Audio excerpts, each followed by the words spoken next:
Olá, oi, que bom! Boa noite. Oi, boa noite, que bom, Leandro, Caio, que legal. Muito legal vocês estarem aí. Eu estou muito feliz de estar aqui, estou muito emocionada porque é uma iniciativa maravilhosa esse ciclo de estudos sobre os discípulos de Jesus. E eu estou assim com uma tarefa muito doce de falar de João. Olha, João, o doce apóstolo. Mas antes da gente começar, eu gostaria de ler um trecho do Evangelho segundo o Espiritismo, capítulo 2, que diz: Meu reino não é deste mundo. Item 1. Tendo Pilatos entrado de novo no palácio e feito vir Jesus à sua presença, perguntou-lhe: És o rei dos judeus? Respondeu-lhe Jesus: Meu reino não é deste mundo. Se o meu reino fosse deste mundo, os meus súditos teriam combatido para impedir que eu caísse nas mãos dos judeus. Mas o meu reino ainda não é aqui. Disse então Pilatos: Logo, tu és rei. Jesus lhe respondeu: Tu dizes, sou rei. Não nasci e não vim a este mundo senão para dar testemunho da verdade. Aquele que pertence à verdade escuta a minha voz. Anotado por João, no capítulo 8, versículo 33, 36 e 37. Vamos então elevar os nossos pensamentos aos céus e dizer assim: Senhor Jesus, Mestre querido, doce meigo Rabi da Galileia, grato, Senhor, pela tua mensagem que encontra em nossos corações acolhida. Grato pelo teu roteiro de luz, de esforço e de coragem. Que as tuas bênçãos, Jesus, que emanam de Deus, se derramem sobre todos os corações que neste momento te buscam, te procuram, para que as provas e as lutas e as dificuldades se atenuem, para que possamos ter a coragem necessária para seguir em frente. Que os teus mensageiros de luz nos inspirem na palavra clara, serena, fiel à tua mensagem de amor e de consolo. Fica conosco, Senhor, e que seja de muita paz estas reflexões que nós vamos fazer aqui neste momento. Então, meus queridos, sejam bem-vindos à nossa live. É um ciclo de estudos, de palestras, de conversas, de reflexões, como vocês queiram chamar, sobre os discípulos do Senhor. Sempre nos chamou muita atenção a escolha desse grupo pelo Mestre. Um grupo tão heterogêneo, um grupo com personalidades tão diferentes, e Jesus os escolheu. E quando Jesus convidava, era o seu olhar sereno, penetrante, profundo, que os atraía, e eles aceitavam o convite.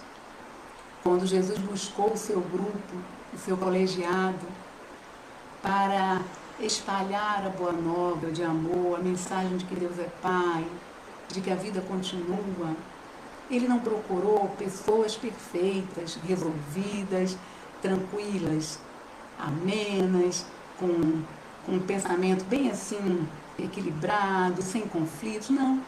Ele procurou pessoas como nós. Olha que interessante. Pessoas com medos, com sonhos, com frustrações, com lutas do dia a dia, com dificuldades domésticas. Mas essas pessoas tinham algo em comum. Elas tinham a disponibilidade para acolher a boa nova. Elas já tinham se disponibilizado para estar com Jesus. E um desses que ele convidou, que é o nosso amigo de hoje, é João.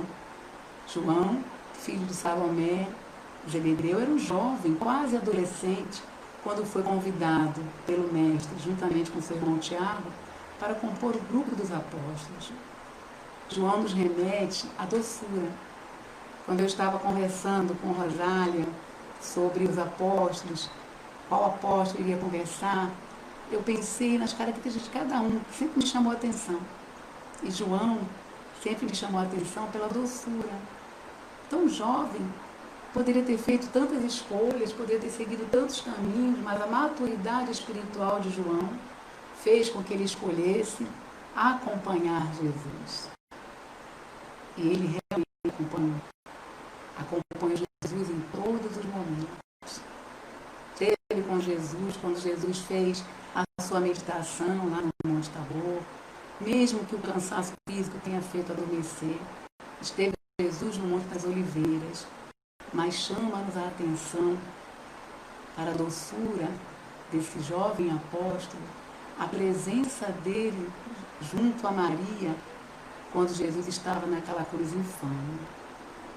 Jesus olha para João e pede para que ele seja o filho de Maria. E pede a Maria que ela acolha João como filho. Eis a tua mãe, eis o teu filho. E a doçura de João, a ternura, envolve e acolhe Maria. Ele cuida de Maria, ele a acompanha. E Jesus, como ele conhece bem as nossas características, ele sabe em que ponto, em que sentido ele pode se utilizar dos nossos recursos. E ele precisava de um discípulo terno, acolhedor, que desenvolvesse com Maria uma relação fraternal, amando-a com amor de filho. Chama-nos muito a atenção, porque na diversidade de caracteres, na diversidade de personalidade, jeito de ser, Jesus acolhe os seus discípulos, respeitando-os, ouvindo as suas queixas, ouvindo as suas dúvidas, as suas ansiedades, e trabalha neles o que eles têm de melhor. Faz com que a luz que já existe neles brilhe. E essa luz brilha, cada um com aquilo que tem de melhor. João, quando ele acompanha Jesus, e a gente fica assim, imaginando, né, naquela época, ele estava também com aquele grupo de pescadores, Mateus já estava mais ligado à questão econômica, né? Pedro tinha aquela postura mais rígida, mas a gente não vai entrar no mérito desses outros não, porque nós vamos ter ao longo do mês outros companheiros que vão estar abordando. Nós vamos focar nessa personalidade, como eu falei antes, nós falamos antes, nos marca pela doçura, pela leveza, pela suavidade com que ele trata a mensagem do Senhor, pela entrega que ele faz. Às vezes, nós que estamos assim acostumados a julgar muito pela aparência, a gente pensa que a um jovem não é possível ter uma tarefa de responsabilidade. Sim, porque a juventude também é algo do Espírito. A juventude é algo que a gente traz, a jovialidade espiritual que a gente pode imprimir naquilo que a gente fizer. É claro que os mais experientes podem ajudar os mais jovens a seguir, mas todos temos condições de contribuir com alguma coisa. Todos podemos abraçar uma tarefa em prol do nosso semelhante com os recursos que a gente tem. E a escolha dos apóstolos nos remete à possibilidade de que nós também podemos ser apóstolos do Senhor.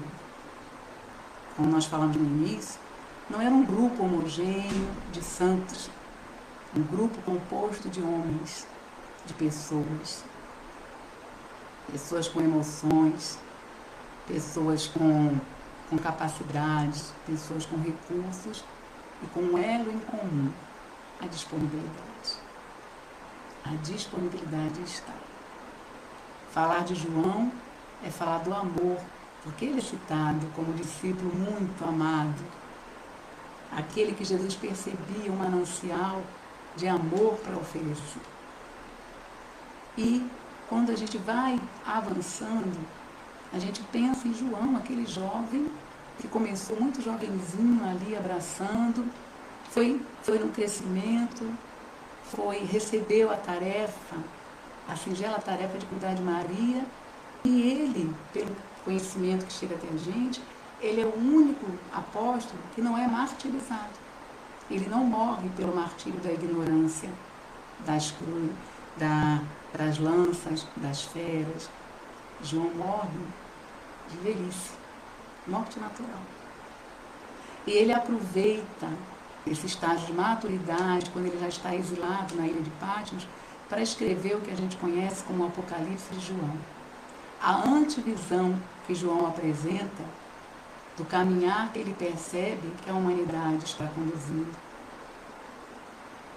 Porque ele aprendeu com Jesus a apreciar o que vai no coração, a perceber como a gente vai encaminhando as nossas escolhas.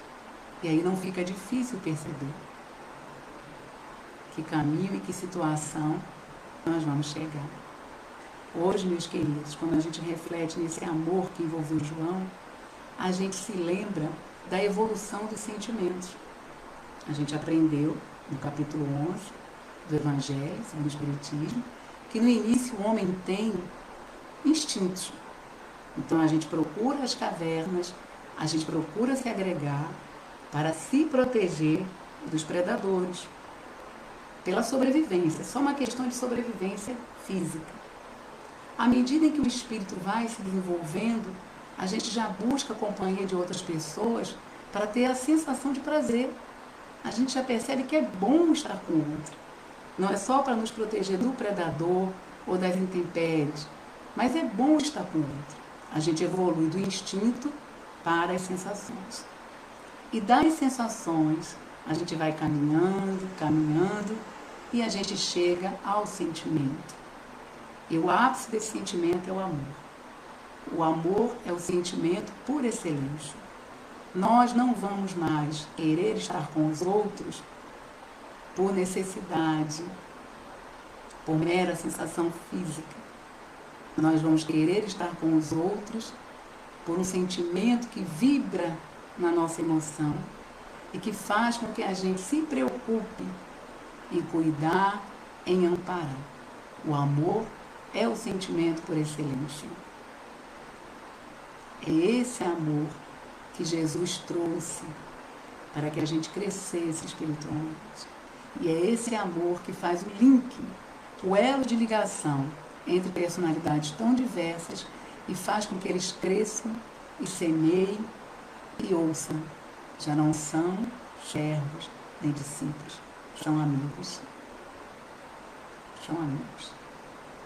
Que coisa interessante como Jesus faz esse resgate do que a gente tem de melhor, né?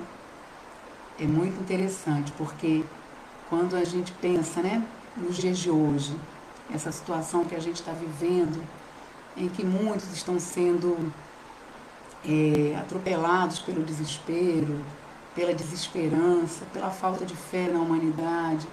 A gente tem uma situação de uma pandemia mundial que nos obrigou a um isolamento social e também a um recolhimento. A gente teve que mergulhar dentro de nós mesmos e nos descobrir. E descobrir os conflitos que a gente escondia ou que a gente escamoteava quando a gente saía para as festas, para o shopping, para os lugares, para o trabalho, para o futebol. Hoje, nós estamos sendo obrigados a conviver conosco, com as nossas emoções, com os nossos sentimentos, e a conviver com outros. Quem está dentro de casa, com a família, está tendo que conviver com o outro.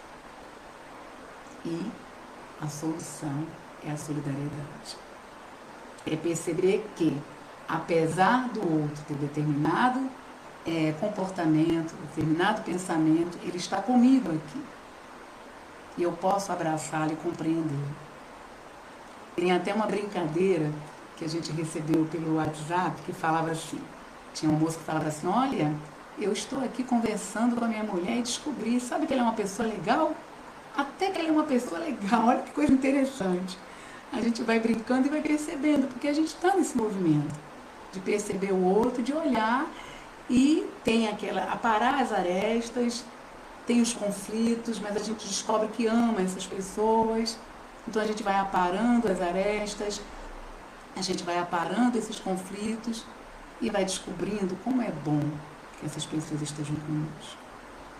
Há aquelas pessoas que dentro desse contexto de convivência mais próxima não estão sabendo aproveitar a oportunidade. Estão dando vazão a outros tipos de sentimentos, que estão provocando dor, estão provocando atitudes de violência física e verbal. Mas nós sempre soubemos que a caminhada é coletiva no impulso de crescimento, mas ela também é muito individual. Vai muito da escolha que a gente faz. Vai muito do quanto a gente já agregou de valores para aproveitar. Pensando, nesse momento de hoje, a gente vê quanto a gente precisa de Jesus, quanto a gente precisa do amparo do Mestre para direcionar, para nos orientar, quanto a gente precisa, quanto a gente precisa refletir. O que eu posso aprender com essa pandemia? Nós temos tantos exemplos. Tem pessoas que nesse momento estão se dedicando a confeccionar máscaras e doando. Outros estão doando alimentos, estão indo ao encontro da dor. As casas religiosas continuam mantendo os serviços de assistência de maneira organizada, de maneira a respeitar as normas das organizações de saúde. Não estamos nos reunindo nas reuniões públicas, mas estamos nos reunindo com a tecnologia. Essa pandemia veio no momento em que a gente tem o recurso de estar com o outro em pensamento, em sentimento, mostrando o nosso sorriso, o nosso carinho. Outras pandemias do passado não tinham esse recurso. Nessa época não tinha esse recurso. Então, olha, nós estamos nesse momento agraciados em compartilhar através de lives, através de chats, através de vídeos de WhatsApp, das redes sociais, das nossas experiências, dos nossos sentimentos. Então, refletir nesse momento sobre os discípulos que o Senhor selecionou, é refletir sobre a seleção e o convite que Jesus está fazendo para cada um de nós. Tem muito João dentro de nós, tem muito de João dentro de nós. A gente só precisa acreditar. Às vezes a gente está tão machucado, a gente está tão abatido, que a gente acha que a gente não vai conseguir, que a gente não tem condição, que a gente não é bom bastante. Bom bastante para quê? Qual é o nosso parâmetro? Para a gente não se achar bom o bastante. Aqueles homens que Jesus escolheu eram perfeitos? Lembra que nós conversamos sobre isso? Lembra? Nós somos aquilo que a gente tiver dentro de nós para oferecer. E ao contrário do que a gente faz quando a gente congela as pessoas em algumas circunstâncias, em alguns eventos, Jesus não faz isso com a gente. Ele olha com aquele olhar meigo de irmão mais velho, o doce Rabi da Galileia, e nos ajuda a refletir. Não é negar aquilo que a gente é, mas nos dá recursos para nos aprimorarmos. Nos dá recursos para que a gente perceba o que a gente tem. Faça brilhar a sua luz. Ele não diz assim, você vai conseguir sua luz, não. A gente já tem a luz. A gente só precisa acreditar, fazendo o nosso melhor. É difícil, nos dias de hoje, tanto quanto na época de Jesus. Mas se naquela época os cristãos eram atirados às feras, naqueles espetáculos, nas arenas de Roma, hoje nós estamos também em meio a outros leões. As nossas arenas são outras. As nossas arenas são as arenas do dia a dia, do cotidiano, da fila do ônibus, do atendimento paciente ao telefone que não nos é agradável, aquele telefonema que chega na hora inoportuna, mas que a gente pensa, se eu estivesse do outro lado da linha, como eu gostaria de ser tratado. O convite de Jesus é um convite à empatia. Amar a Deus sobre todas as coisas e amar ao próximo como a si mesmo. Ou seja, nos colocar no lugar do outro. O que a gente quiser receber, que a gente pense em dar.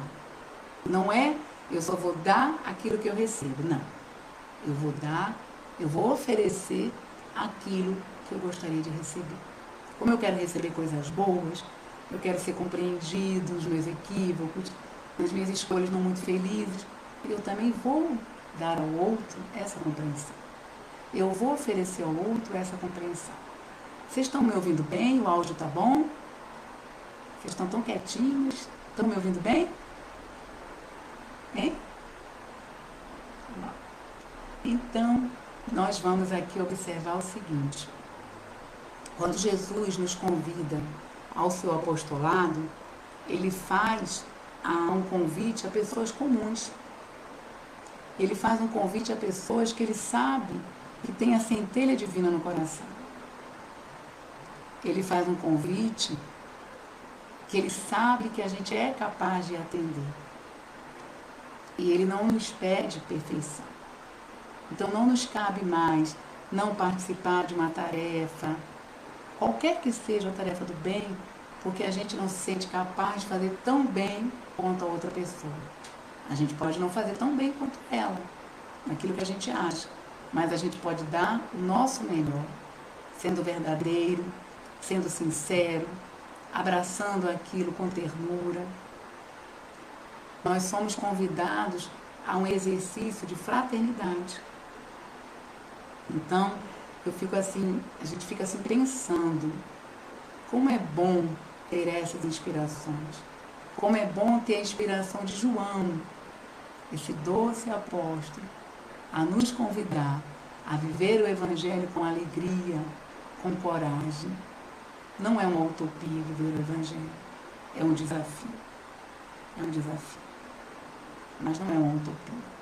E Jesus provou, oferecendo a própria vida naquela cruz infame, onde ele foi colocado pela ignorância e a incapacidade dos homens de serem felizes com o bem, com o belo, com o leve, com o suave.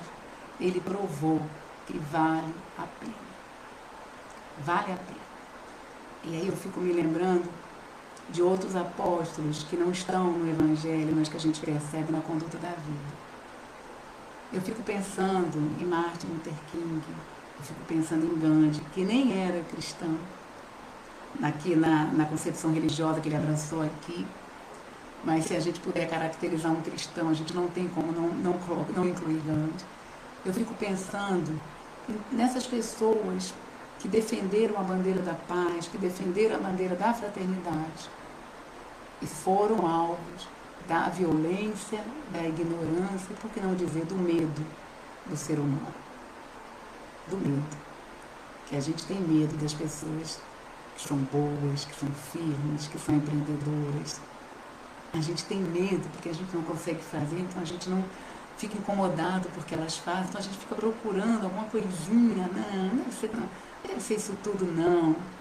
Tá vendo? E quando a gente descobre um errinho, lá, não falei que ela não era isso tudo. Mas as pessoas realmente não são isso tudo, são só pessoas. E enquanto a gente ficar buscando em pessoas a perfeição que só há em Jesus, a gente vai se decepcionar. A gente vai se decepcionar. A gente vai entristecer o nosso coração. Jesus é o nosso modelo e guia. E eu queria, meus queridos, assim, tranquilizar que a gente pode depois responder as perguntas que tiverem no chat, aos comentários, às colocações, tá bom? O nosso tempo é curtinho, mas ele é de uma intensidade de afeto, de carinho. E o envolvimento que João nos traz, essa doçura do João, o mundo está precisando dessa doçura. A doçura que muitas das vezes é vista como lerdeza. Sabe, vocês já ouviram uma coisa tipo assim, ai, fulano é tão doce, nossa, é tão educado, chega a me dar agonia. Vocês já ouviram coisas desse tipo? É. Porque essas pessoas nos colocam em confronto com a nossa própria agressividade, a nossa dificuldade de não ser doce. Então essa doçura incomoda. E a gente acaba tratando como se fosse uma característica piegas, de menor importância. A doçura de João não retirou dele a firmeza no propósito de servir Jesus, porque tinha que ser muito firme, muito determinado, para muito jovenzinho abraçar a causa do Cristo e dizer: Senhor, eu estou aqui. Senhor, eu estou aqui, com o meu jeito de ser, com as minhas dificuldades, mas com o amor, Jesus, que o Senhor me inspira. Eu estou aqui. Nesse momento, nós estivermos sentindo assim uma tristeza, uma dor, uma angústia por tudo isso, que a gente lembre. O mar está revolto, está muito agitado, mas o Senhor tem poder sobre as tempestades. Ele acalma a tempestade das nossas angústias, da nossa falta de fé, dificuldade em perseverar.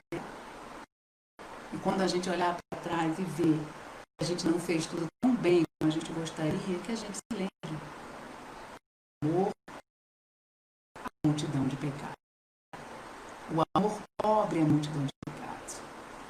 Sigamos em frente, sejamos resolutos, assertivos, mas sejamos com o que a gente tem dentro, para que a gente possa ser verdadeiramente discípulo do Senhor. Muito obrigada pelo carinho, pela atenção, foi um prazer estar aqui com vocês e eu peço a Deus que nos abençoe, nos inspire e que nós possamos confiar que este barco tem comando. Ele não está à deriva, ele não está à deriva. Que Jesus nos abençoe, nos inspire e nos fortaleça. E vamos aproveitar as outras reflexões que vamos ter este mês. Um beijo no coração de todos.